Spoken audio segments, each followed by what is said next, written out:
Terima kasih kerana memilih channel ini untuk mendapatkan berita terbaru setiap hari. Bagi anda yang pertama kali berada dalam channel ini, sila pertimbangkan untuk tekan butang like, subscribe dan komen video ini untuk penambahbaikan pada video akan datang. Berita politik, berita semasa, berita ekonomi, berita kesihatan, pendidikan dan segalanya ada dalam channel ini. Salam sejahtera Malaysia, selamat petang. Berita terkini dipetik daripada malaysiakini.com bertajuk Carta Aliran Bekas AG buktikan wang di akaun Najib bukan derma Arab. Dua carta aliran kewangan yang telah didedahkan oleh Peguam Negara ketika itu iaitu Muhammad Apandi Ali 5 tahun yang lalu sudah membuktikan bahawa wang yang disalurkan ke akaun bekas Perdana Menteri Najib Razak bukan derma dari Arab Saudi, kata Mahkamah Rayuan. Abdul Karim Abdul Jalil yang mempengerusikan panel 3 hakim itu sebulat suara memutuskan bahawa carta aliran yang ditunjukkan oleh Apandi kepada media pada Januari 2016 menunjukkan bahawa dana syarikat SRC International yang sebenarnya mengalir ke dalam akaun Najib. Malah DW14, saksi pembelaan ke-14 Apandi, mengesahkan bahawa dua carta aliran yang dipegangnya semasa sidang akbarnya pada 26 Januari 2016 untuk membebaskan perayu iaitu Najib adalah carta aliran yang sama yang dikemukakan oleh pihak pendakwaan sebagai bukti semasa perbicaraan rasuah 42 juta SRC terhadap perayu. Carta aliran tersebut jelas menunjukkan dana SRC masuk ke akaun bank perayu dan ia bukan derma daripada Arab Saudi seperti yang didakwa perayu, katanya. Tambahnya lagi, dalam apa jua keadaan, pendapat dan keputusan Peguam Negara tidak mengikat penggantinya. Peguam Negara hari ini bebas untuk membuat keputusan dan menggunakan kuasa perlembagaan dan undang-undangnya mengikut undang-undang. Budi bicara untuk mendakwa mana-mana orang walaupun Peguam Negara sebelum ini telah memilih untuk tidak mendakwa terletak kepada Peguam Negara pada hari itu menurut Perkara 145/3 Perlembagaan Persekutuan, kata panel hakim itu. Hakim lain yang bersidang sama adalah Wazir Alam Maidin Merah dan Hassana Mehat.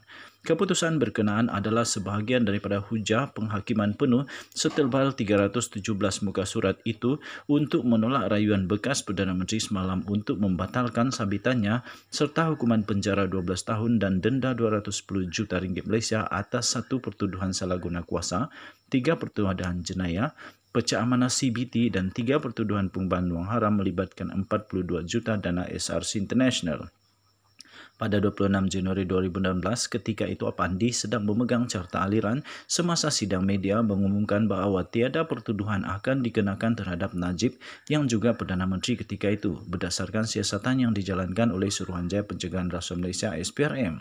Peguam Negara ketika itu berkata dia telah meneliti kertas siasatan dan berpuas hati bahawa tiada alasan untuk diambil tindakan. Bagaimanapun, semasa pentadbiran Pakatan Harapan pada 2018, pihak pendakwaan melalui Peguam Negara ketika itu Tommy Thomas mendakwa Najib berhubung kes rasuah SRC International 42 juta ringgit Malaysia.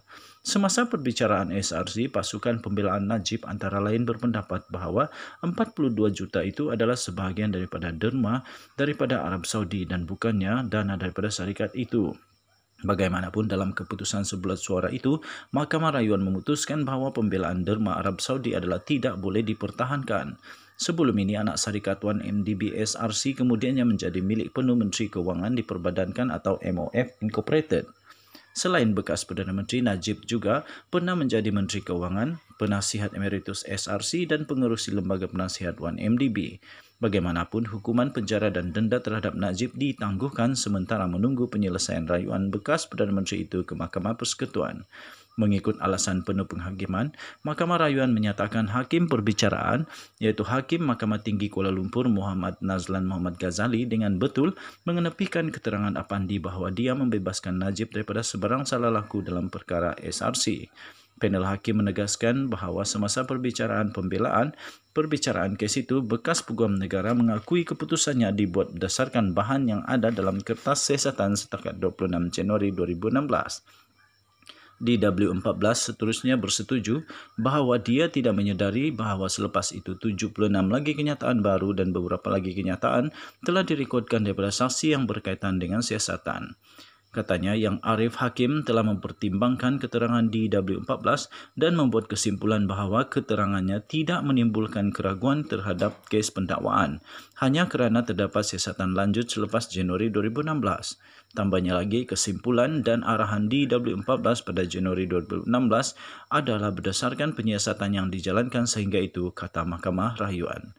Sekian berita, salam sejahtera Malaysia, kita jumpa lagi, bye-bye.